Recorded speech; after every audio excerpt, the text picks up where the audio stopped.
الحمد لله رب العالمين، والصلاة والسلام على أشرف الأنبياء والمرسلين وعلى آله وصحبه ومن تبعهم بإحسان إلى يوم الدين.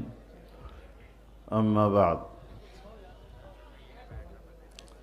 حضرات علماء کرام، مشائخ اعظام،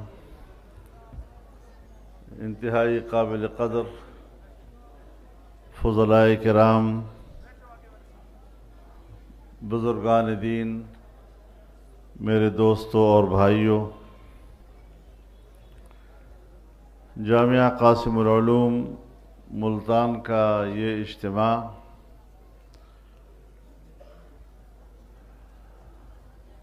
اپنے فضلاء کی دستار بندی کے لیے منعقد ہوا ہے۔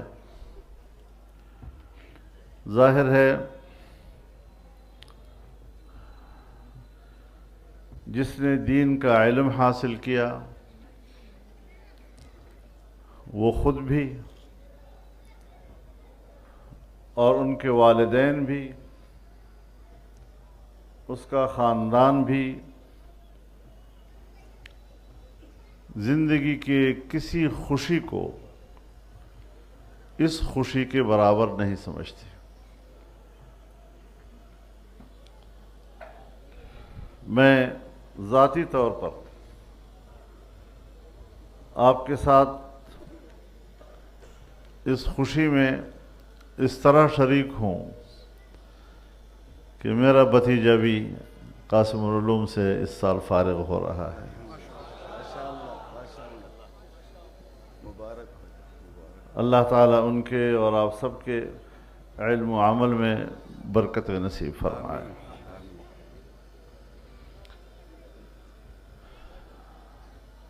حضرت شیخ الاسلام مولانا مفتی محمد تقی صاحب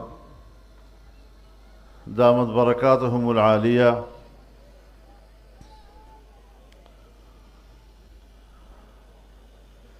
کی گفتگو آپ نے سنی۔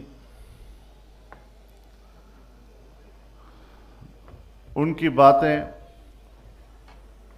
اہل علم کے لیے ایک درس تھا۔ جناب نبی کریم صلی اللہ علیہ وسلم کا ارشاد ہے، انما بعثت معلما، میں ایک استاد بنا کر بھیجا گیا ہوں۔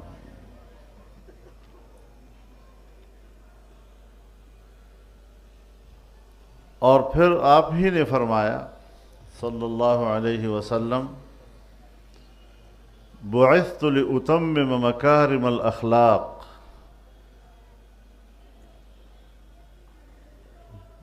میں اچھے اخلاق کی تکمیل کے لیے بھیجا گیا ہوں۔ تو ایک حیثیت میں آپ معلم تھے اور دوسری حیثیت میں آپ مربی تھے۔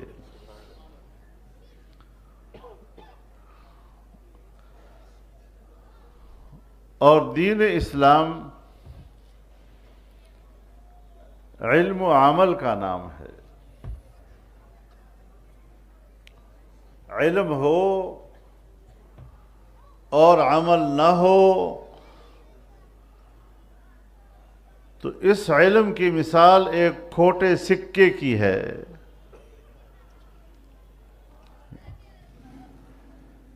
جیب میں وہ بوجھ ہے لیکن بازار میں کسی سودا سلف کے قابل نہیں۔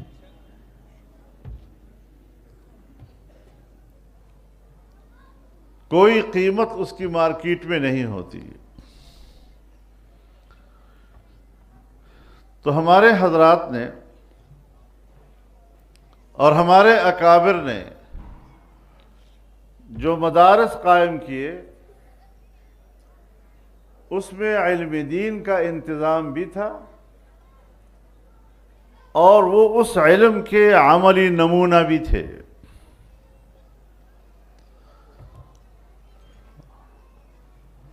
میں نے اپنے بزرگوں سے سنا،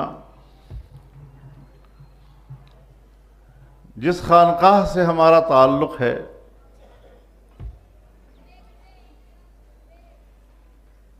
جب دارالعلوم دیوبند کا نام آیا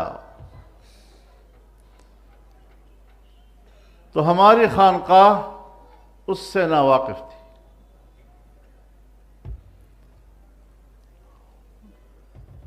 اس خانقاہ میں درس کا ایک نظام ہوتا تھا، بڑے بڑے جید علماء کرام وہاں پڑھاتے تھے۔ تو ایک دو علماء کو جو وہاں استاد تھے ان کو بھیجا دارالعلوم دیوبند کہ ایسا ایک مدرسے کا نام ہم نے سنا ہے، ذرا معلوم کر لو یہ کیا مدرسہ ہے، وہاں کیا پڑھایا جاتا ہے، ان کے خیالات و افکار کیا ہیں، کس قسم کے لوگ ہیں۔ تو وہ علماء وہاں گئے اور 2-3 مہینے وہاں رہے اور ان کے دروس میں جا کر بیٹھے، ان کو سنا، ان کو دیکھا، ان کے شب و روز کو دیکھا، اس کا مشاہدہ کیا، اور جب واپس تشریف لائے تو رپورٹ دی کہ علم دین کے حوالے سے پورے کرۂ ارض پر ان سے بڑے علماء موجود نہیں ہیں۔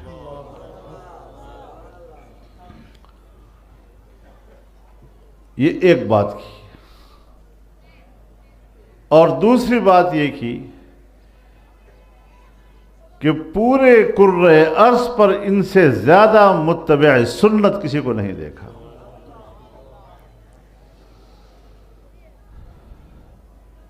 آج ہم جس علمی درسگاہ میں بیٹھے ہیں، سن 1946 میں کچہری روڈ کے قاسم العلوم کا افتتاح باقاعدہ طور پر حضرت شیخ الاسلام مولانا حسین احمد مدنی نے کیا تھا، اور 1950 میں حضرت والد صاحب رحمہ اللہ قاسم العلوم میں آئے، اور ساری زندگی پھر یہاں پر گزاری پڑھاتے پڑھاتے۔ سیاسی مصروفیات نے یقیناً ان کے اس تعلیمی سلسلے کو متاثر کیا، لیکن جب بھی وقت ملا کتاب اٹھا کے درسگاہ پہنچ جاتے تھے۔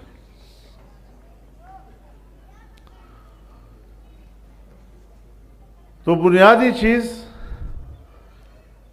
تعلیم ہے اور تربیت ہے۔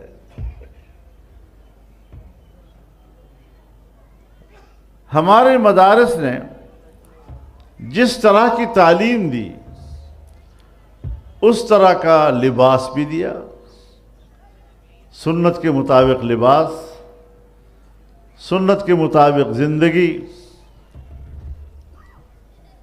تاکہ جو علم اس کے سینے میں ہے ظاہر میں بھی وہی نظر آئے۔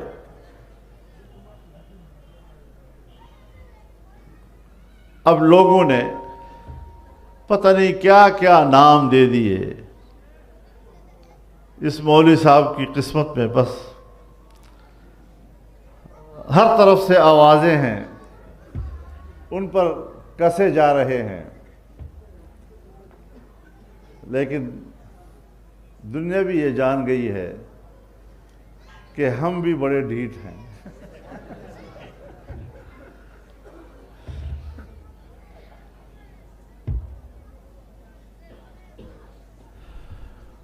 میرے محترم دوستو،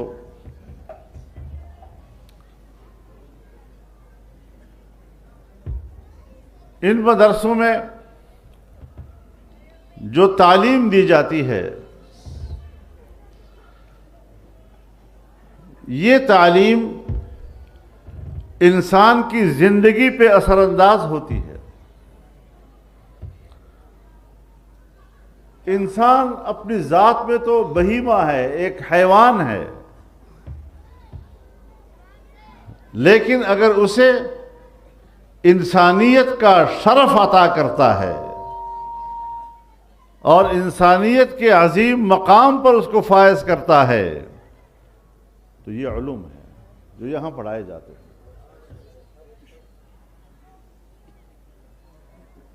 اور کامل اور مکمل زندگی وہ ہے جو اعتدال کی زندگی ہو. اگر اعتدال نہیں ہے تو کمال نہیں ہے. اگر اعتدال نہیں ہے تو یا افراط ہے اور یا تفریط ہے. اور افراط اور تفریط دونوں نقص ہیں. وَكَذَلِكَ جَعَلْنَاكُمْ أُمَّةً وَسَطًا، ہم نے تمہیں ایک میانہ رو امت بنایا. یہ میانہ روی کہاں سے آئی؟ اس قرآن نے عطا کی.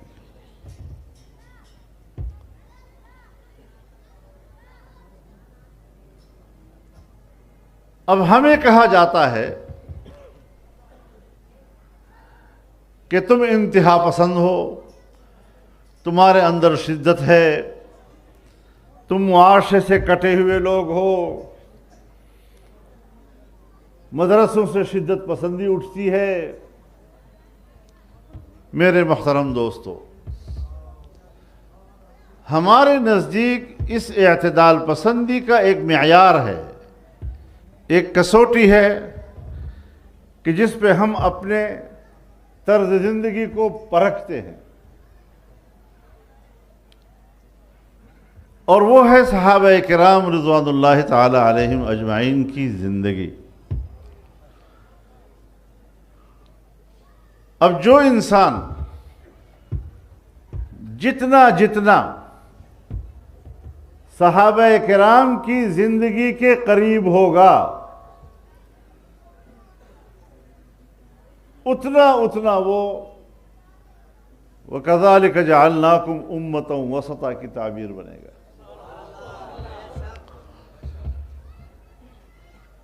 اور جتنا صحابہ کرام کی زندگی سے وہ دور ہوگا، اتنا وہ اعتدال سے دور اور افراط و تفریط کا شکار ہوگا.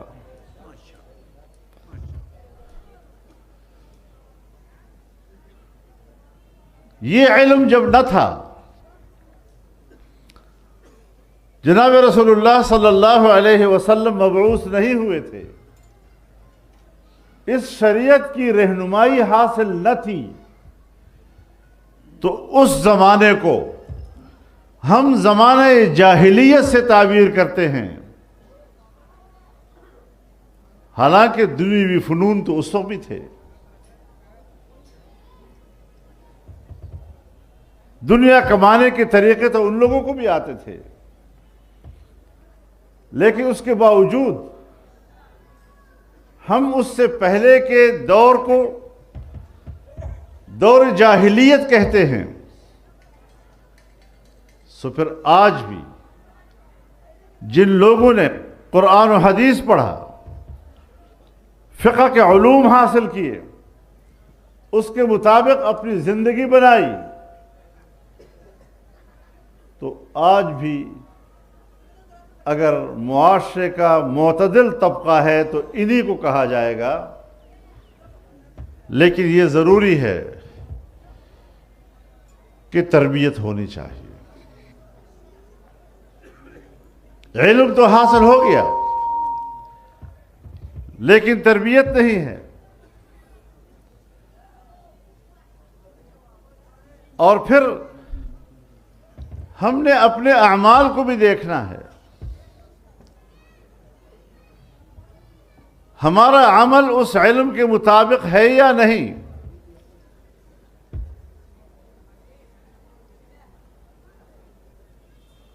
اور اگر مطابق ہے بھی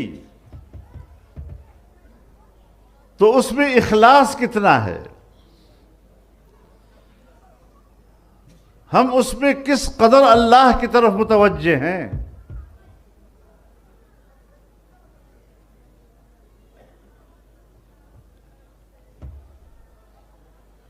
میرے محترم دوستو، اللہ رب العزت فرماتے ہیں فَمَنْ كَانَ يَرْجُو لِقَاءَ رَبِّهِ فَلْيَعْمَلْ عَمَلًا صَالِحًا.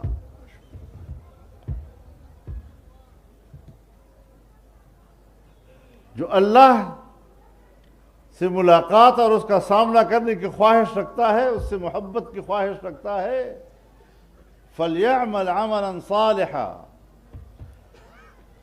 عام طور پر تو اللہ رب العزت کی عادت یہ ہے کہ پہلے توحید کی بات کرتا ہے، شرک سے روکتا ہے، ایک اللہ کی اطاعت کی بات کرتا ہے، پھر اس کے بعد عمل صالح کی بات کرتا ہے۔ لیکن یہاں پر تو اللہ تعالیٰ نے عمل صالح کا ذکر پہلے کیا اور شرک کی نفی بعد میں کی۔ اس شرک سے کیا مراد ہے؟ یعنی جو عمل آپ دنیا میں کر رہے ہیں، اگر اس میں نمائش آ گئی، دکھلاوا آ گیا، دوسروں کو دکھانا اور سنانا یہ داخل ہو گیا آپ کے اعمال میں، تو یہ بھی ایک درجہ شرک ہے۔ اور یہاں پر جو فَمَنْ كَانَ يَرْجُو لِقَاءَ رَبِّهِ فَلْيَعْمَلْ عَمَلًا صَالِحًا وَلَا يُشْرِكْ بِعِبَادَةِ رَبِّهِ أَحَدًا، اس لا یشرک سے مراد یہ کہ نمائش بھی مت کرو کہ اللہ کے ساتھ یہ بھی ایک شریک کرنے کی کوشش ہے۔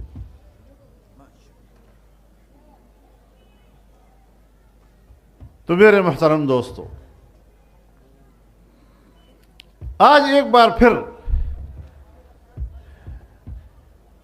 ان مدارس کے بقا کا سوال پیدا ہو گیا ہے۔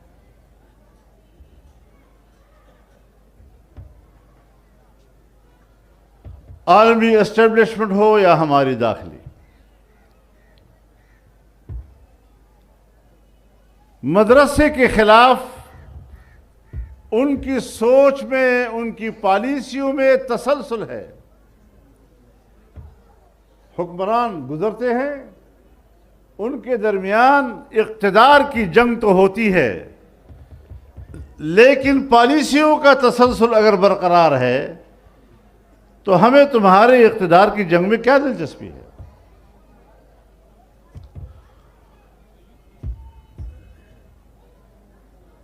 قانون سازیاں غلط کرتے ہو۔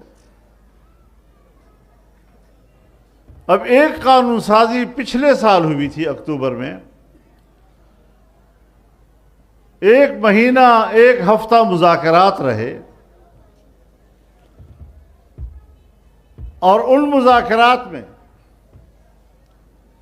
اس ترمیم پر اتفاق ہوا۔ ہم نے کیا کامیابیاں حاصل کی اس میں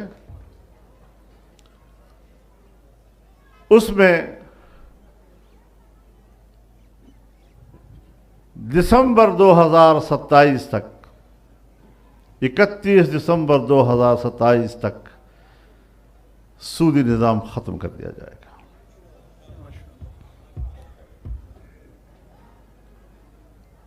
وفاقی شرعیہ عدالت کو طاقتور بنایا گیا کہ کس طرح اس کا فیصلہ اب مؤثر ہوگا، اور اگر اس کے فیصلے کے خلاف اپیل ہو گئی 1 سال کے اندر اندر فیصلہ دینا ہوگا، ورنہ وہ فیصلہ خود بخود مؤثر ہو جائے گا۔ اسلامی نظریاتی کونسل کو تقویت دی گئی۔ سن 73 سے لے کر آج تک ایک سفارش بھی بحث کے لیے ایوان میں پیش نہیں ہوئی۔ سو اب لازم قرار دیا گیا کہ کونسل کی سفارشات باقاعدہ بحث کے لیے پیش کی جائیں گی۔ 1 سال ہو گیا، اب تک ایک سفارش بھی بحث کے لیے پیش نہیں کی گئی۔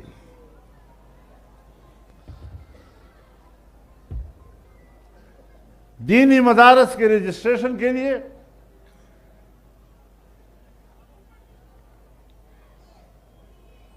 '1860 کے سوسائٹی ایکٹ کے تحت اس کے رجسٹریشن کا قانون بنایا گیا۔ آج کل آپ کبھی کبھی میڈیا پہ دیکھتے ہوں گے، اتنے مدارس ہیں جو رجسٹرڈ نہیں ہیں، یعنی تاثر دیتے ہیں کہ مدرسے خلاف قانون چل رہے ہیں۔ رجسٹریشن نہیں کرا رہے، ان ایک بختو تم رجسٹریشن میں خود رکاوٹ ہو، ہماری درخواستوں سے تمہارے دفتر بھرے ہوئے ہیں اور وہ رجسٹریشن آپ سے مانگ رہے ہیں اور آپ ہیں کہ رکاوٹ ڈال رہے ہیں، پھر رجسٹریشن بھی آپ نہیں کراتے، پھر پروپیگنڈا بھی آپ ہمارے خلاف کرتے ہیں کہ اتنے مدرسے رجسٹر نہیں، اور ہمیں بھی پتا ہے تمہاری کمزوری کیا ہے۔ امریکہ اور مغربی دنیا مدرسے کے خلاف ہے اور اس کا دباؤ ہے تمہارے اوپر کہ ان مدرسوں کو ختم کرو۔ یہ شدت پسندی کا سبب بنتے ہیں، یہ انتہا پسندی کا سبب بنتے ہیں۔ شدت پسندی ہو، انتہا پسندی ہو، اس کا سبب مدرسہ نہیں ہے، اس کا سبب تمہارا رویہ ہے۔ تمہارے رویوں سے شدت پیدا ہوتی ہے، تمہارے رویوں سے ناراضگیاں پیدا ہو رہی ہیں، اور مذہبی طبقے کو اشتعال دلانا، اس کو اپنے مقابلے میں لانا، ریاست کے مقابلے میں لا کے کھڑا کر دینا، یہ تمہاری خواہش ہے، یہ امریکہ اور یورپ کی خواہش ہے۔ اور الحمدللہ جمعیت علماء اسلام نے بھی اور وفاق المدارس العربیہ نے بھی اور تمام اتحاد مدارس نے بھی آپ کی اس خواہش کو ناکام بنایا ہے۔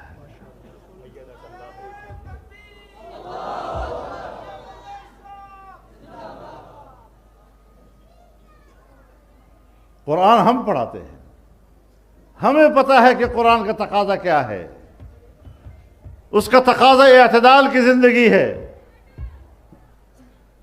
اس کا تقاضا اشتعال نہیں ہے، اس کا تقاضا خون ریزی نہیں ہے۔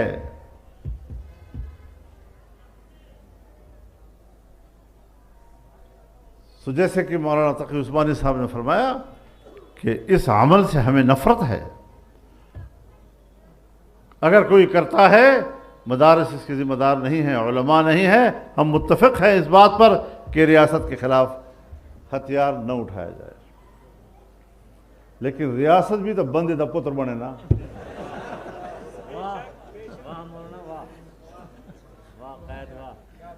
میں نے تو بندے دا پتر کہا ہے، وہ تو مؤنث نہیں ہے، ریاست مؤنث ہوتی ہے۔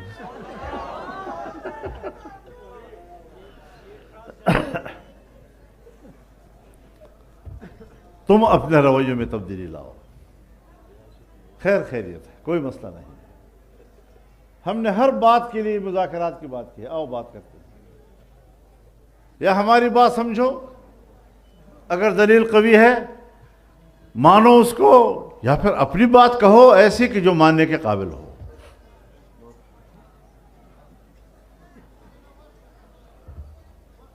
میں یوں ہی دست گریباں نہیں زمانے سے، میں جس جگہ پہ کھڑا ہوں کسی دلیل سے ہوں۔ ہم بلا وجہ نہیں کر رہے، ریاست ہماری محافظ ہے، پھر میں اس سے خطرہ کیوں محسوس کرتا ہوں؟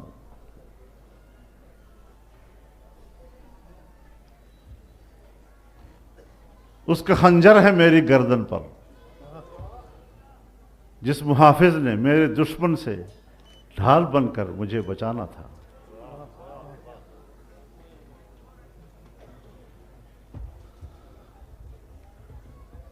ہم ریاست سے توقع رکھتے ہیں کہ وہ اعتدال کی طرف آئے۔ مدرسوں کے خلاف انتہا پسند تم ہو، مدرسہ آپ کے خلاف انتہا پسند نہیں ہے۔ مدرسوں کے خلاف تمہارے رویے غلط ہیں، تم اپنے رویوں کو ٹھیک کرو، ہماری طرف سے کوئی مشکل نہیں ہے۔ تو میرے محترم دوستو، اب جو قانون سازی ہوئی ہے 27ویں ترمیم میں، تو بغیر مشاورت کی ہوئی، 1 سال پہلے ان کے پاس 2/3 اکثریت نہیں تھی آئین میں ترمیم کرنے کے لیے، اب کہ ان کے پاس 2/3 اکثریت بھی بن گئی۔ 1 سال میں 2/3 اکثریت کہاں سے بنائی تم نے؟ ممبر تو تمہارے پاس نہیں تھے، تم تو جمعیت کے ووٹوں کے محتاج تھے۔ آج تم نے لوگوں کے اور ممبران اسمبلی کے اور پارلیمنٹ کے لوگوں کے ہاتھ مروڑ دیے، گردن مروڑ کر ان کو مجبور کیا کہ ادھر ووٹ ڈالو۔ یہ جبر کی اکثریت ہے، یہ جبر کی 2/3 ہے۔ جبر کی 2/3 کو ہم جمہوریت تسلیم کرنے کے لیے تیار نہیں۔ جبر کی بنیاد پر آئینی ترمیم کو قبول کرنے کو تیار نہیں ہے، جبر کی بنیاد پر قانون سازی کو تسلیم کرنے کو تیار نہیں ہے۔ اب انہوں نے جو قانون سازی کی ہے، 18 سال سے کم عمر نکاح نہیں کر سکتا، اور اگر نکاح کرے گا تو اس کو جنسی زیادتی قرار دیا جائے گا، اور یہاں تک کہ اس کو زنا بالجبر کہا جائے گا۔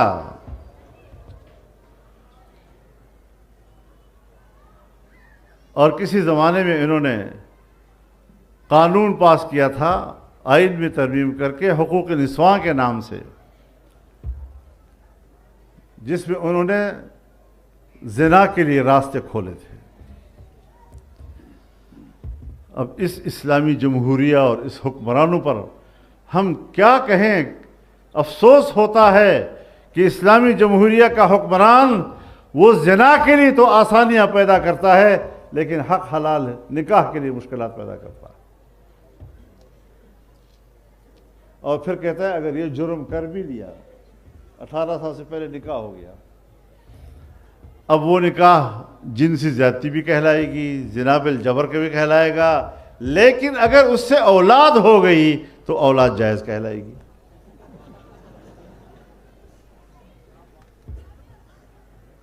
اور کفارت والد کے سر پہ ہوگی، اور وہ جیل میں بھی ہوگا، نکاح خان بھی جیل میں ہوگا، جنہوں نے یہ رشتہ بنانے میں کوئی کردار ادا کیا ہوگا وہ بھی جیل میں ہوگا۔ ایک اسلامی ریاست میں اس طرح کے قانون سازی، وقف املاک کے حوالے سے ایک تجویز ہے ان کی، ایک قانون لانے کی۔ تو جب میں نے وزیر اعظم سے کہا کہ صاحب یہ قانون بالکل خلاف شریعت ہے، اچھا یہ خلاف شریعت ہے؟ میں نے کہا خلاف شریعت نہیں، یہ بین الاقوامی ایجنڈا ہے جس کے تحت آپ کر رہے ہیں۔ کہا نہیں ایسی تو بات تو نہیں ہے۔ اور میں نے کہا پرسوں انڈیا کے پارلیمنٹ میں یہ قانون پیش ہوا ہے، تمہارے قانون اور اس قانون میں کچھ فرق نہیں ہے سوائے اس کے کہ وہاں پر آل انڈیا لکھا ہوا ہے، یہاں پر پاکستان لکھا ہوا ہے۔ پوری عبارت اس قانون کی اور آپ کے قانون کی ایک جیسی ہے۔ تو وہاں پر بھی جو علماء ہیں وہ اس پہ تنقید کر رہے ہیں کہ وقف املاک کے بارے میں آپ یہ قانون پاس نہیں کر سکتے۔ تو وہاں کی حکومت اگر زبردستی جبر کرتی ہے، وہ تو سیکولر اسٹیٹ ہے، ہم جو اسلامی قانون کے پابند ہیں وہ کیا جرم کر رہے ہیں، کیوں ایسا کر رہے ہیں؟ انہوں نے اسمبلی میں اقلیتوں کے لیے ایک کمیشن بنانے کا قانون لائے، وہ بڑا لمبا چوڑا قانون ہے، اور یہ اسمبلی میں نہیں تھا، یہ پارلیمنٹ میں تھا، یعنی مشترکہ اجلاس میں تھا۔ اب ہمیں پتہ نہیں ایجنڈا کیا ہے، رات تک ایجنڈے کا پتہ نہیں تھا۔ صبح پھر میں نے پتہ کیا کہ بھئی کوئی ایجنڈا ہے اس کا، انہوں نے کہا ہاں ہے۔ کیا ہے اس کے اندر؟ انہوں نے کہا بڑے خطرناک قانون ہے اس کے اندر، کہ اس کمیشن کے جو قوانین ہیں اس میں شق نمبر 35 ہے، اور شق نمبر 35 میں کہا گیا ہے کہ اس کو تمام قوانین پر بالادستی ہوگی۔ تو میں بھی بر وقت پہنچ گیا، ہمارے ساتھی بھی پہنچ گئے تھے تو ہم تھوڑے سے، لیکن اسمبلی کا اجلاس شروع ہوتی ہی ہم نے سوال اٹھا لیا کہ اگر یہ قانون بالادست ہو تو باقی تو ہوگا سو ہوگا،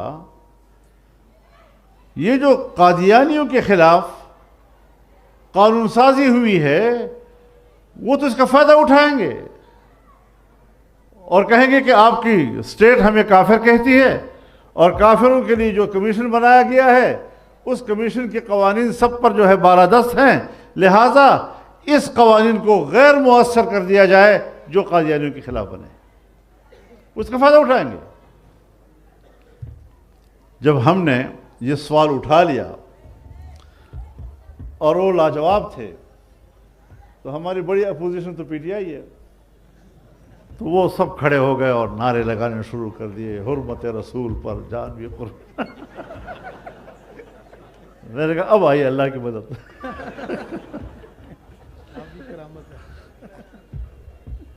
اور ان کو واپس لینا پڑا۔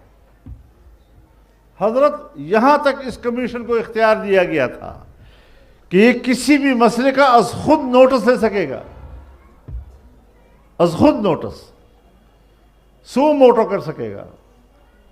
وہ اللہ کے بندو، ابھی تو آپ نے پرسوں ترسوں 27ویں ترمیم پاس کی ہے اور تم نے سپریم کورٹ کے از خود نوٹس کا اختیار سلب کر دیا ہے، تو پرسوں تم نے سپریم کورٹ کے اختیار کو ختم کیا ہے اور آج ایک کمیشن کو آپ یہ اختیار دے رہے ہیں کہ عقل بھی تمہاری اپنی جگہ پر تھی۔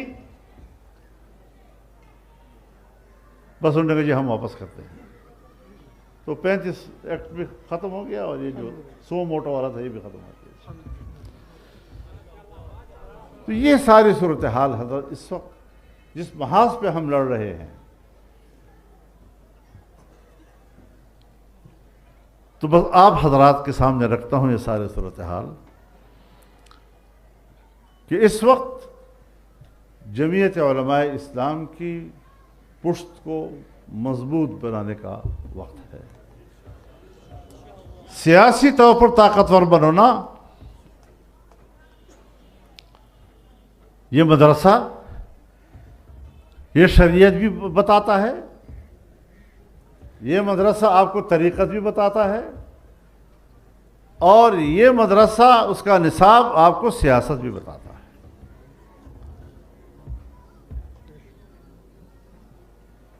یہ تینوں چیزیں بر وقت نہ ہوں تو پھر انسان نامکمل رہ جاتا ہے۔ اب سیاست کا شعبہ ہم نے دین سے نکال دیا ہے، جیسے یہ دین کا حصہ ہی نہ ہو۔ اور رسول اللہ صلی اللہ علیہ وسلم فرماتے ہیں کہ بنی اسرائیل کی سیاست انبیاء کیا کرتے تھے، کلما ہلک نبی خلفہ آخر ولا نبی بعدی۔ ایک نبی جاتا تھا، دوسرا سیاسی نظام سنبھالتا تھا، اور میں آخری نبی ہوں، سیاسی نظام اب میرے ہاتھ میں ہے۔ وَسَيَكُونُ بَعْدِي خُلَفَاء، میرے بعد خلفاء آئیں گے، نبی نہیں آئے گا۔ اب اس اعتبار سے جو ہم آپس میں مولوی صاحبان بھی، یہ ختم نبوت کا مسئلہ بالکل غیر سیاسی مسئلہ ہے، سیاست سے بالا تر ہے، آؤ اس ختم نبوت کے مسئلے پہ اکٹھے ہو جائیں۔ بھئی آپ ضرور یہ بات کریں، ہمیں آپ کی اس بات سے اختلاف نہیں ہے، لیکن رسول اللہ صلی اللہ علیہ وسلم نے لا نبی بعدی سیاست کے ذہن میں فرمایا، اور پھر انبیاء کا عمل بتلایا۔ اور آپ حضرات ہیں جو روزانہ پڑھاتے ہیں العلماء ورثۃ الانبیاء، علماء انبیاء کے وارث ہیں۔ ان الانبیاء لم یورثوا دینارا ولا درہما بل ورثوا العلم۔ تو جو انبیاء کے ہم وارث ہیں اور ان کی ذمہ داری سیاسی تھی، ملک کا تدبیر و انتظام تھا، لوگوں کے حقوق کا تحفظ تھا، امن کا قیام تھا، معاشی خوشحالی تھی، تو پھر ہم نے اس کو اپنی زندگی سے کیوں باہر کر دیا؟ اس محاذ پر ہم انبیاء کے وارث کیوں نہیں بن رہے؟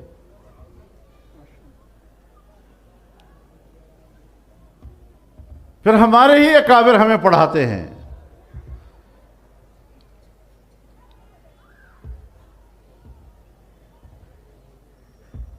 کہ اللہ تعالیٰ نے دین کو کامل اور مکمل دین بنایا، الیوم اکملت لکم دینکم۔ اب یہ اکمال دین باعتبار تعلیمات و احکامات کے ہے۔ وَأَتْمَمْتُ عَلَيْكُمْ نِعْمَتِي، اور اپنی نعمت تم پر تمام کر دی۔ اب اتمام نعمت، اس کا خارج میں مصداق کیا ہوگا؟ اس کا خارج میں مصداق اس کامل مکمل دین کا اقتدار اور اس کی حکومت ہے۔ یہ اس کا کامل نقشہ ہے۔ ہمارے اکابر نے اس پر بالکل صراحت کے ساتھ آپ کو پڑھایا، بتایا، لیکن اب ہم ہیں کہ ہم نے نصاب سے یہ چیزیں نکال دی، ہمیں کوئی نہ پڑھا رہا ہے نہ سکھا رہا ہے۔ حضرت یوسف علیہ السلام کی قمیص لائی گئی اور یعقوب علیہ السلام کے چہرے پہ ڈالی گئی اور بینائی واپس آ گئی، تو پہلا سوال کیا کہ یوسف کو کہاں چھوڑا ہے؟ این ترکت یوسف؟ تو اس نے کہا ملک مصر، مصر کا بادشاہ بن گیا۔ پھر پوچھا علی ای دین ترکت، آپ نے کس دین پر ان کو چھوڑا؟ تو بتایا کہ ترکتہ علی دین الاسلام، کہ میں نے دین اسلام کو نافذ کرتے ہوئے ان کو دیکھا ہے اور اس حالت میں اس کو چھوڑ کے آیا ہوں۔ تو حضرت یعقوب علیہ السلام نے فرمایا الآن تمت النعمہ، اب نعمت تمام ہوئی نا۔ تو اتمام نعمت یہ اللہ کے دین کی حاکمیت کا نام ہے، اور یہ کامل فرض ہوگا اس کا۔ تو جب آپ اقتدار کی بات کریں گے تو آپ کے سامنے فوراً یہ سوال آئے گا کہ بھئی اسلام کس کو قبول ہے؟ حکمران بڑے جابر ہیں، ہم اقتدار کی بات کریں گے تو ان کو بری لگے گی، وہ چیلنج سمجھیں گے، ہم طاقت نہیں رکھتے، وہ جابر ہیں، وہ ہمیں ماریں گے، تکلیف دیں گے۔ تو ایسی ہی مرحلے کے لیے اللہ نے فرمایا وَتَوَاصَوْا بِالْحَقِّ، کہ حق کا پرچار کیا کرو، پیچھے نہیں ہٹنا۔ اب حق سے کیا مراد ہے؟ کہ مولوی صاحب مجھ سے تکڑا ہے، ابھی مجھے ڈانٹ دے گا تو کہے گا میں نے حق بولا ہے۔ وہ کمزور کے پر حق بولنا یہ تو کوئی بڑی بات نہیں ہے یار۔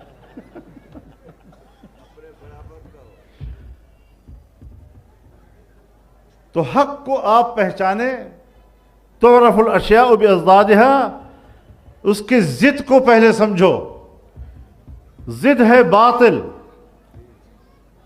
اب باطل کا فرد کامل کیا ہے؟ وہ ہے باطل کے اقتدار و حکومت۔ تو یہاں پر بھی وتواصوا بالحق کا معنی یہی ہوگا کہ باطل حکمران کے مقابلے میں کلمہ حق کا پرچار کرو۔ اور اس کی دلیل ہے وتواصوا بالصبر، یعنی یہ وہ حق ہے کہ اگر آپ حکمران کے مقابلے میں بولیں گے تو آزمائشیں آئیں گی، تو تکلیفیں آئیں گی۔ تو انبیاء کرام پر یہ تکلیفیں آئیں، اور الانبیاء اشد بلاء، سب سے زیادہ آزمائشیں انبیاء پہ آئیں۔ ثم الامثل فالامثل، اس کے بعد جو ان کی زندگی میں قریب رہا ہے، تو علماء کرام ہی تو کہتے ہیں کہ العلماء ورثۃ الانبیاء۔ تو پھر ظاہر ہے کہ حق بولو گے، حکمران کے مقابلے میں بولو گے تو آزمائشیں آئیں گی، تکلیفیں آئیں گی، اور اسی لیے اللہ نے فرما دیا وتواصوا بالصبر، کے ساتھ ساتھ صبر و استقامت بھی پرچار کرو اس کا۔ یہ بھی لوگوں سے کہو کہ آزمائشیں آئیں گی، ڈٹ جاؤ، کھڑے رہو۔ سو اللہ سے آزمائش مانگو نہیں، کیونکہ رسول اللہ صلی اللہ علیہ وسلم فرماتے ہیں صلی اللہ العافیہ، اللہ سے عافیت کا سوال کیا کرو، ولا تتمنوا لقاء العدو، اور دشمن کا سامنا کرنے کی تمنا نہ کیا کرو، لیکن اذا لقیتم فاثبتوا، بس اگر مقدر ہے آمنا سامنا ہو گیا اب ڈٹ جاؤ، فإن الجنة تحت ظلال السیوف۔ سو اس اعتبار سے آج یہ فضلاء کرام مدارس سے فارغ ہونے کے بعد ان کی کیا ذمہ داریاں ہیں؟ یہ رسول اللہ صلی اللہ علیہ وسلم کی امت ہے، کیا صحابہ کرام گھروں میں بیٹھے رہے؟ کنتم خیر امت اخرجت للناس تأمرون بالمعروف وتنہون عن المنکر، اس کے لیے تو میدان میں پھر نکلنا ہوگا۔ اور آج ہم جس کو عالم اسلام کہتے ہیں اس کے حدود وہی ہیں جہاں تک صحابہ کرام پہنچے تھے۔ ہم نے کمی تو کی ہوگی لیکن اضافہ نہیں کیا۔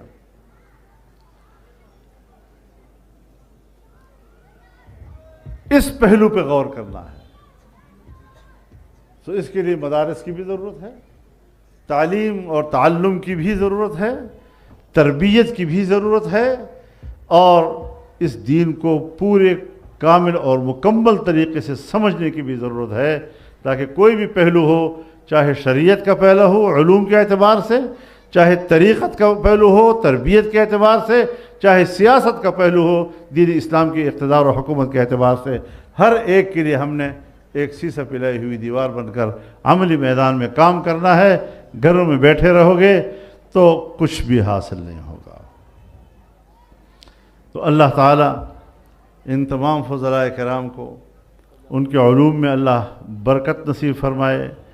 ہمارے استاد حضرت شیخ مولانا عبدالحق صاحب رحمہ اللہ، وہ جب ہم فارغ ہو رہے تھے تو نصائح کر رہے تھے، تو فرماتے تھے کہ آج تم نے پگڑی باندھ لی اور یہ خیال کر لیا کہ اب میں عالم بن گیا ہوں، سو تم عالم نہیں بنے، اب تمہارے اندر عالم بننے کا استعداد پیدا ہو گیا ہے، اس کے بعد اگر آپ عالم بننا چاہیں تو اب آپ بن سکتے ہیں۔